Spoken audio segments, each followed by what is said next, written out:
Another Wednesday's come and gone, and I've got some comics. Let's talk about them.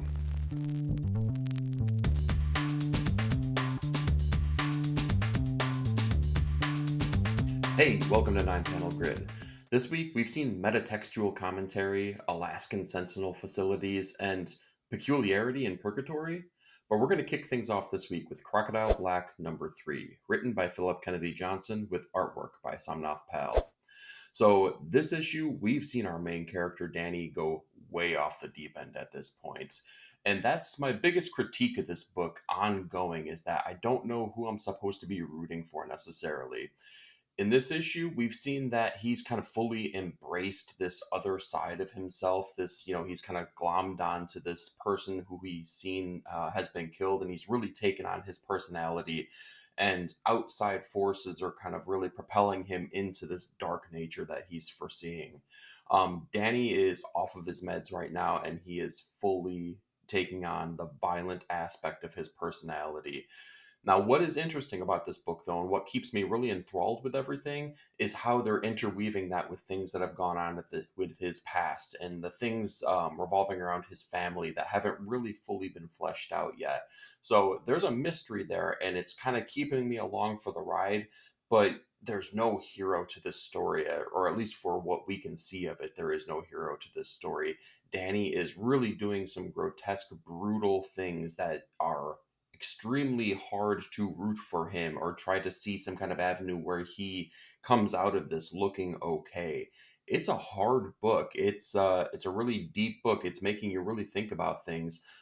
It's just really not making any. It's not letting you look at the light side of anything because it is just seeped in darkness. The artwork in here is actually very effective for that tone, though. Everything is gritty, everything is dark, everything has a really great texture to it. And when they play into Danny's mental state and maybe some of the things that he's working through, specifically some of the things that happened to one of his siblings, there's a really fantastic way that they're showing that on the page and showing kind of like the visual manifestation of maybe what Danny is seeing. So, Crocodile Black #3, pretty worthwhile read, but let me know. What did you think? All right, the next book on the list is going to be Daredevil #11, written by Saladin Ahmed with artwork by Aaron Cooter. This book is dragging. If I weren't a huge Daredevil fan, I'll be honest, this would be teeter-tottering on the cutting block here. I just don't have a real good grasp on what Saladin Ahmed is trying to do at this point. We're still working through his initial arc where Matt's really struggling with his new persona, with some of the demons that have been possessing some of the closest characters within the Daredevil mythos. And at issue #11, without any interference from any other events or tie ins or anything like that, we're still kind of puttering along here. There's been some cool things that have been done with Matt and Daredevil, both Daredevil Matt and Daredevil Elektra, but we're kind of just stuck in gear at this point. I'd like to see us move forward. I'd like to see us get to the next point of the story here because Matt being the priest and nobody really understanding how he got there, including the reader, at this point, it's more of a struggle than anything, and it's an unwarranted struggle. Let's get back to Daredevil doing Daredevil things. I'm ready for it. I'm sure the readers are ready for it. Now, Aaron Cooter being back on the book is great. I appreciate it. But with the nature of him being on and off and on and off and on and off, I would just much rather have a consistent artist be on the book at this point because it's going to make everything else feel more cohesive and more part of the narrative that's happening. In fact, I would argue that even with 11 issues, maybe this storyline would feel more cohesive than it does right now.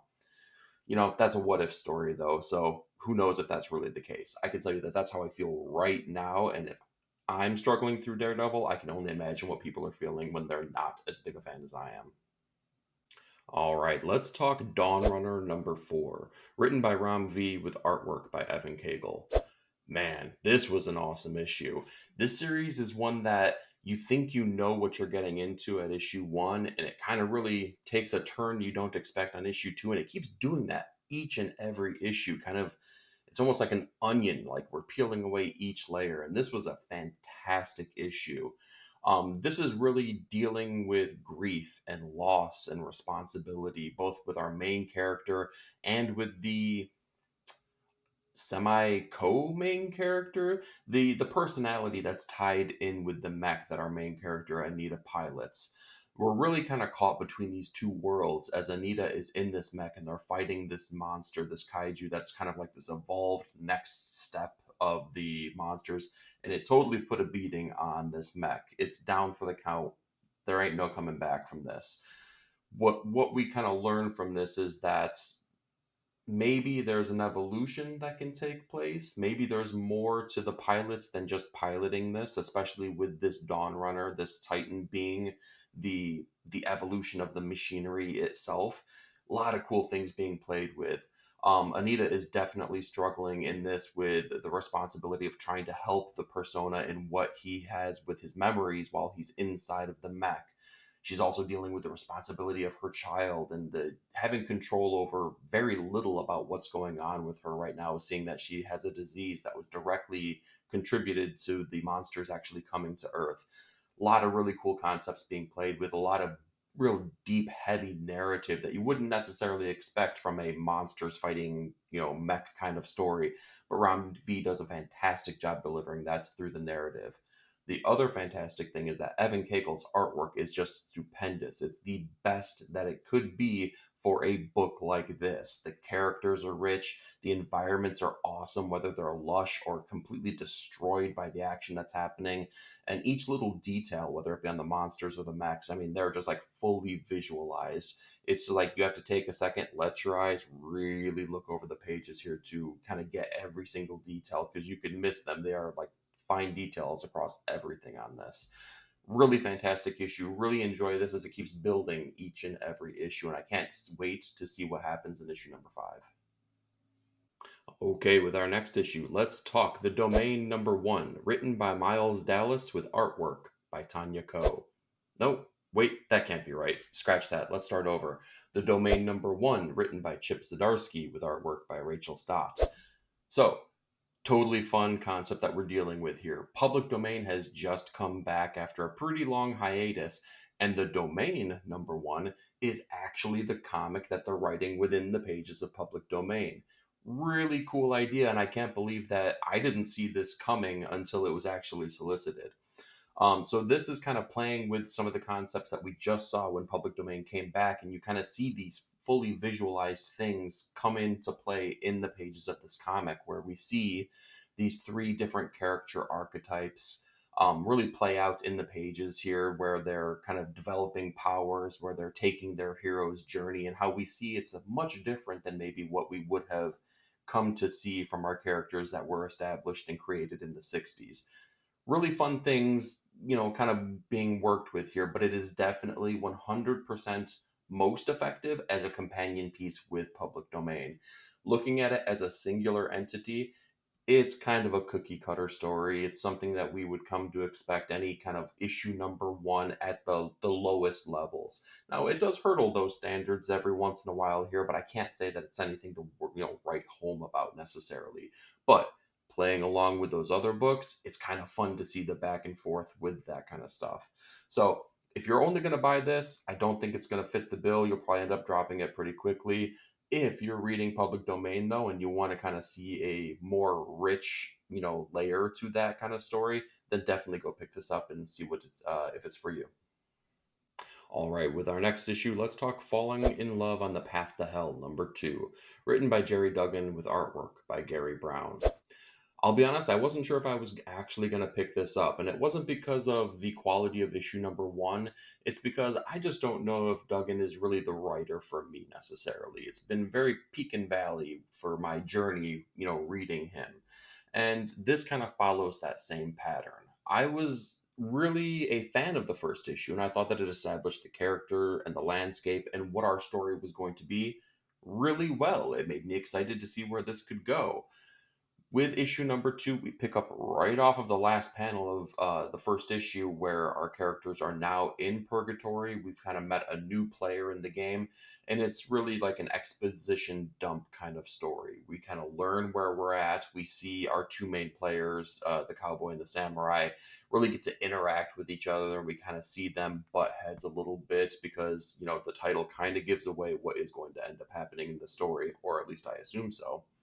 But the rest of the story is really nothing more than a fetch quest kind of thing. They get from point A to point B, they fight some things in the middle, and they learn that they are in purgatory and they are very likely dead from the wounds that they suffered within the first issue.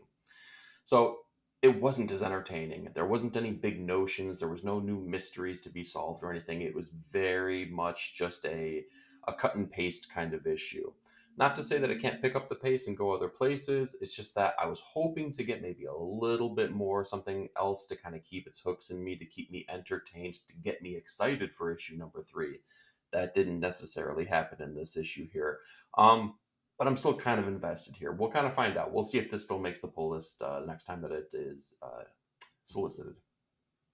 All right, and for a book that does absolutely have its hooks in me, let's talk Geiger number 4, written by Jeff Johns with artwork by Gary Frank. I just love this book. And when I talked previously about falling in love on the path to hell, not having its hooks in me, this book does such a fantastic job of giving me a new hook every single issue. Not only that, but with our characters, it's telling us a story where we learn something new each issue and it delivers on that and it keeps building and building and it makes it so much more rich and vibrant for our characters. We want to learn and grow along with them, and it delivers on that aspect. In this issue, we see both Geiger and his new companion still kind of stuck within the same landscape that they were. However, Geiger's dog has now been captured, and it's their responsibility, their duty, to go find him, to get him back so that they can get back on the path they need to. What this leads to is an epic, awesome action scene, which is visually like laid out perfectly by Frank. It is awesome, and it's laid out so well in so many different ways. We get the action beats and like layouts with a lot of different panels. We get awesome spread pages where like we see Geiger just like laying into all of these cannibals that he's having to fight. But the most important thing to me is Geiger's new companion. We've seen him kind of shed some of the things that we would think about him in the past, where he's kind of a dullard, where he's not heroic whatsoever. We see him take action in this issue. We see him take some heroic aspects. Not only that, but we also see how Geiger, the man, not the hero, has rubbed off on him as well, as he tries to help this family. But not only that, but we really play in a lot with the library issue that we had previously, where I feel like the character really learned a lot about himself, and not only that, but he's able to teach lessons now rather than just being the learner himself. Fantastic issue. I've loved every single thing that Geiger has presented so far, and I can't wait to see what the next issue presents. All right, the next issue up here was in contention for top comic of the week and runner up, but that just goes to show you how good comics were this week. Let's talk Ice Cream Man number 40, written by W. Maxwell Prince with artwork by Martin Morazzo. So I've kind of tried to hold back on Ice Cream Man because I picked up on the series late in the game and I started playing catch up when the hardcover started getting released. And I was going to do the same, but I heard such good things about this issue that I had to just dive in and see for myself. Wow, this was another excellent issue of Ice Cream Man. And I love how each issue just plays with all these different notions of human emotion, the things that we need to go through, the good times, the bad times. And this issue really plays with a lot of different notions, even within comic books themselves, but not just comic books, but with life. Taking a second to breathe, to kind of just cherish a moment, right?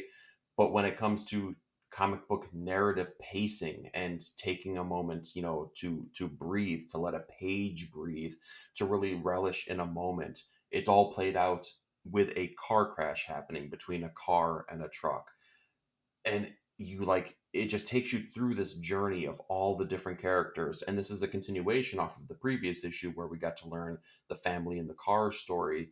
We get to learn the driver of the truck story on this side of the collision, and it's just played out so fantastically, and it all wraps up with a two-page prose at the very end of the story, which I gotta be honest, when it comes to that kind of stuff, it usually turns me off. But people that put data pages and people that write stories about Bigfoot in their comics, they can learn a thing from W. Maxwell Prince, because this is the way that you put that kind of thing in a comic, because it was so effective, it was just engrossing, and it made the story so much more than it would have been had it just been the comic book itself.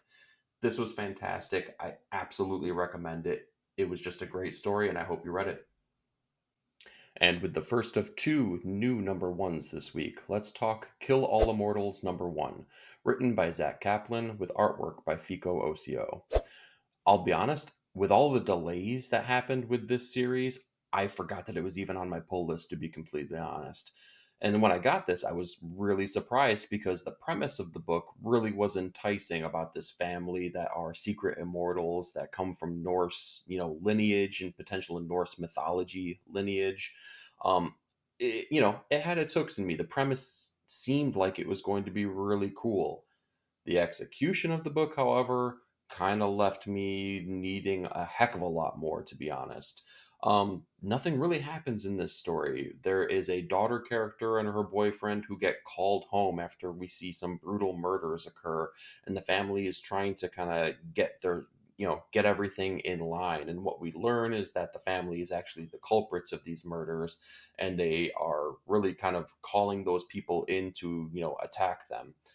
We learn about the nature of the immortality through these attacks, and that's kind of it. There's like power plays that happen, but we don't really know why. We don't know the nature of the murders that happened necessarily.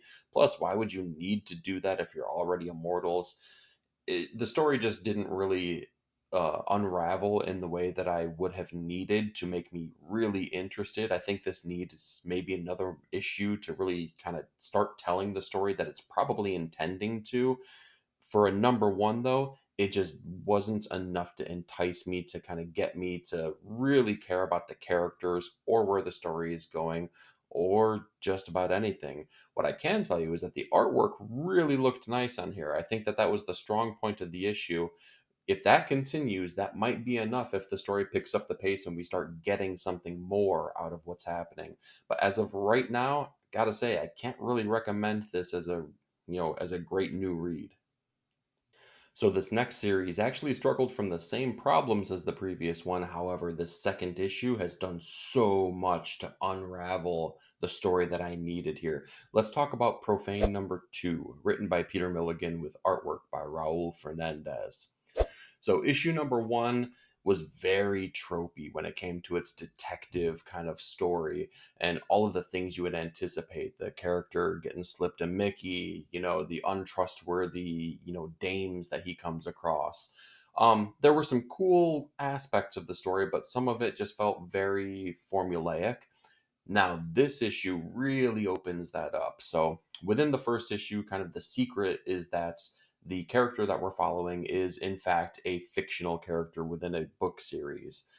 But the mystery that he's trying to unsolve, and the reason that he's been employed as a detective here, is to solve the murder of the writer who created him. So now we kind of see the nature of why he was doing things like scrying, which isn't necessarily a detective trope. And it kind of threw me off a little bit when it happened in issue one. And now we see why that's happening, because that's kind of the mechanism in which he can navigate between the fictional and non fictional world within the comic. So it's playing with a lot of cool things, and I think that the coolest thing that they're doing here is that they've incorporated not only the writer and the mystery of his murder, but our main character, the fictional character, is now talking to rivals of the writer himself. So we're kind of getting that back and forth between the nonfiction rivalry and the fictional rivalry between characters in the books and the authors of these books. A lot of fun things happening here, and I think that the story is unfolding now in a way that it definitely is enticing, and it's bringing you back into the notion of what's happening within this book. The other really fun aspect is that we have the fictional and non-fictional aspects of it, but a kind of a third degree is that when our fictional character is in the real world, he's doing so through the eyes and the body of a fan of the work. So not only do we see it from the creator standpoint and the createe standpoint, but now we see it from an external standpoint of the fan himself. Really cool, really, really metatextual way to kind of navigate through this weird, trippy story of this detective trying to solve this mystery. Not a lot else is necessarily conveyed through these pages besides giving us bits and pieces, but I think the better understanding of the world itself has made this way more enriching, and I'm definitely along for the ride at this point. Next up, let's talk Savage Sword of Conan number 3, written primarily by Frank Thierry with artwork primarily by Carrie Nord. Let's start with that actually, because it was awesome to see Carrie Nord back on a Conan book. If you remember when Conan's license was at Dark Horse, God, decades ago at this point, Carrie Nord was the main artist on the series while Kurt Busiek was writing it. So it was just so great to see his work back within the pages of Conan, and it absolutely delivered. It was just such a fun Conan one and done story, which I think is just the perfect way to tell a Savage Sword kind of story. Frank Thierry also crafted just a really fun Conan story, which sometimes you don't really get. It's fun in an adventure way, but this was actually fun, like made me chuckle a couple times. It's really kind of playing with some supernatural things too, which sometimes Conan dabbles with. But this was more supernatural in like the Universal Monsters way, as it's really a story revolving around werewolves. So it was fun to see Conan, come to blows with other werewolves, become one himself, try to figure out the mystery and kind of like solve the problem of him being a werewolf, all within the limited page count that they had to work with. It was great. It was fantastic. The page quality has definitely gone up with each and every issue of Savage Sword. The colors were a little bit muddy color, if you can say that in a black and white comic book. They were a little muddy in issue 1. They got better in issue 2. I think that they've definitely got everything ironed out with issue number 3. We also get Patrick Zurcher's next installment of his Solomon Kane story, and we get a one-page prose story from Jim Zub with artwork by Roberto Della Torre, the kind of like the primary team that you think of in the Conan story. Everything just works so well together. If you're a Conan fan, if you're following the main series, this isn't necessary, but it's a whole heck of a lot of fun. And if you're enjoying that book, I can't imagine that you wouldn't enjoy this book along with it. All right, next up, let's talk The Ultimates, number 2, written by Dennis Camp with artwork by Juan Frigeri. Man, I really enjoyed issue number 1, and issue number 2 jumps like a couple notches up for me. This issue feels very much in the same vein of 20th Century Men, another book that Dennis Camp had written a couple years back now, which I absolutely loved. This issue kind of takes things in a completely different direction. We kind of saw the formulation of the Ultimates within this new Ultimate universe in issue number 1, and I kind of thought that we would be playing with those notions still. We would kind of still be seeing the team kind of get together and work out some dynamics. No, forget that. We're done with that. We are fully moving forward with their mission statements. And the mission statement, as Captain America says over and over and over in this issue, is they are out to save America. That notion itself is played out so beautifully. The narrative structure and how they play with that and how what they're really trying to deliver through this issue is just so awesome. And I struggle to say more because I don't want to spoil some of the secrets and some of the things that play out, because it's just so worthwhile. It had my jaw hit the ground by the last page of this issue. Really earned, really well earned story structure, really well earned narrative play that was happening in this. Absolutely great. Also, Juan Frigeri's artwork, I feel like, has definitely stepped up a little bit too. I was a little bit critical on issue number 1, as it didn't feel like it was up to the same standard as previous issues, or other issues, I should say, within the Ultimate Universe. This, I can't say the same though. Like, this was definitely taking things up a notch, and I love how they were playing with some classic things, specifically with Iron Man armors, and kind of intermixing that with the new Ultimate team itself. Really fun things, really awesome narrative structure. I loved this issue so much, and I really, really, really cannot wait where they continue to take this as the Ultimate Universe unfolds. All right, we got the Chip Double Dip this week, so let's talk The Whisper Queen number 3, written by Chip Zdarsky with artwork by Chris Anka. This is the final chapter of this installment of the Black Sands Tales, and I gotta say, I feel like this is really becoming something of a larger story than maybe what we anticipated when we even first got the White Trees, the very first couple issues within these Black Sands, storylines. This issue was really set up to be nothing more than a big action set piece. And actually it was an oversized issue as well. So like everything was like action packed within this story.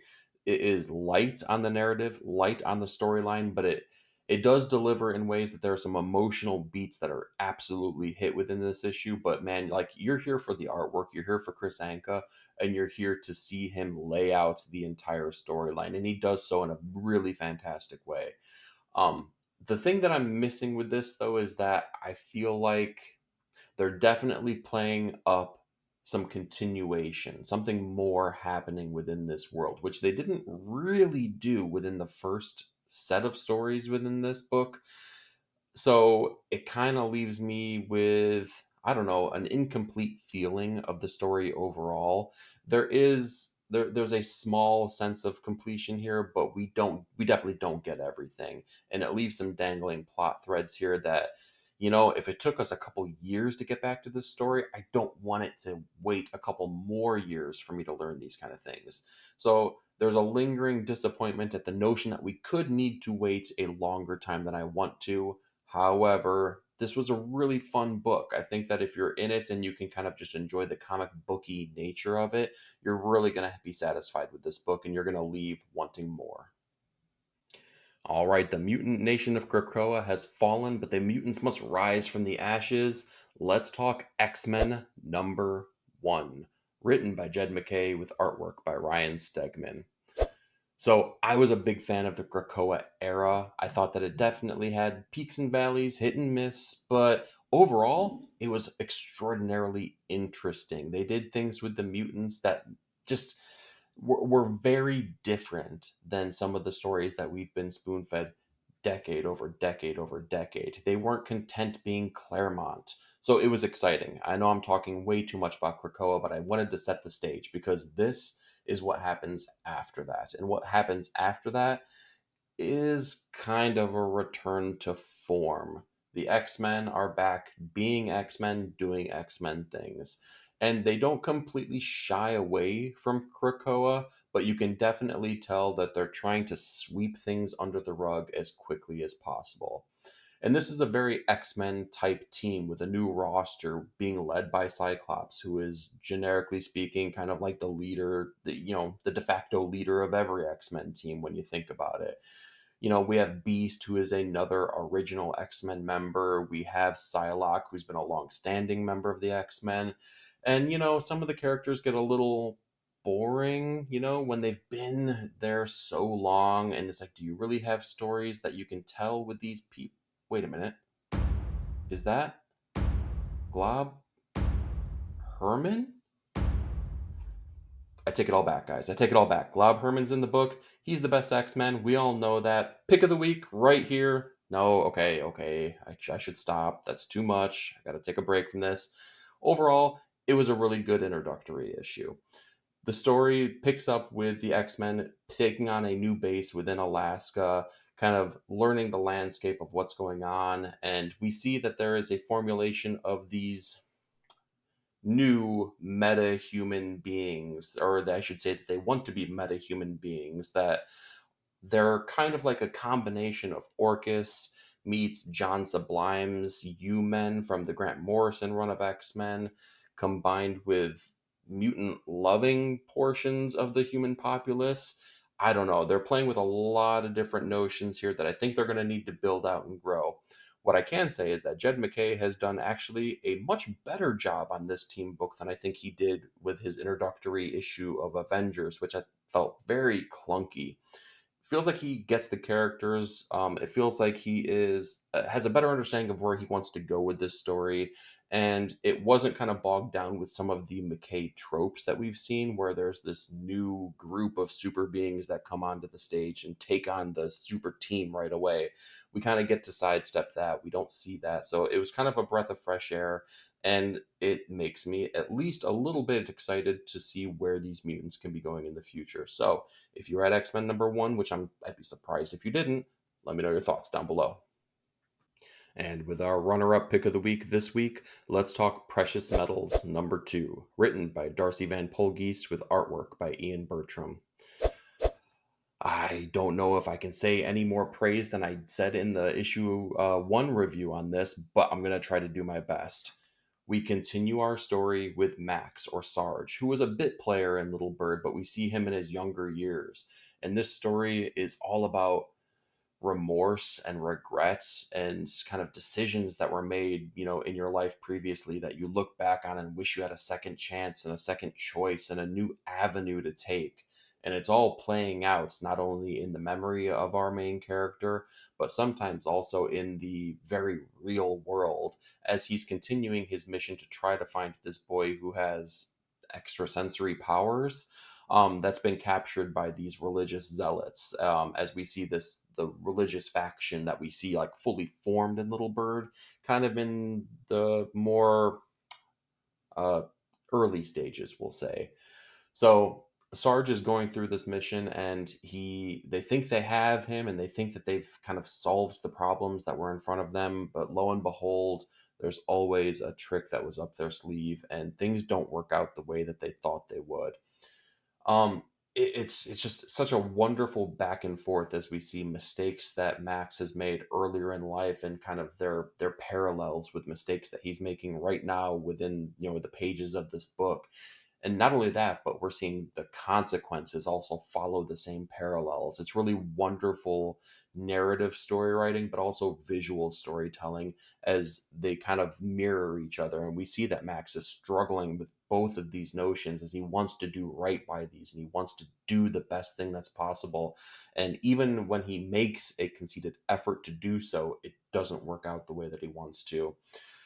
Really heartbreaking issue, really heartbreaking story for this one, but I mean, hopefully, with the notion of a storyline, there's supposed to be lessons learned. There's supposed to be wrongs that are righted, and we're gonna see that play out here. Hopefully, within the next pages of the next issue here, but time will tell on that. But with this one, man, I'm loving it so far. I'm more curious though. What were your thoughts?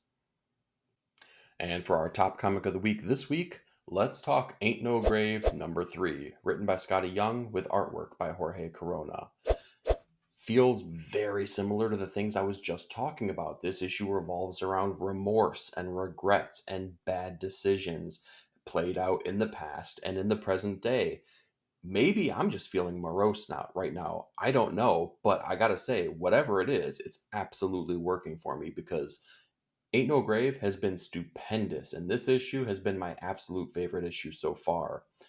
Now, our main character has fully made her way into purgatory as she's kind of on her path to basically battle death to make sure that she gains immortality and will never die from whatever it is that she's dealing with right now. She kind of falls back into some of the ways that she had in her past that she tried to shed the best that she could when she started a family, found someone that she loved. But we also know that there are some inherent things within our nature that we just can never shed so much as we maybe suppress sometimes. Really great story structure, and I love how it plays out where she has the best intentions with everything that she's doing, whether it be in the past or in the present day.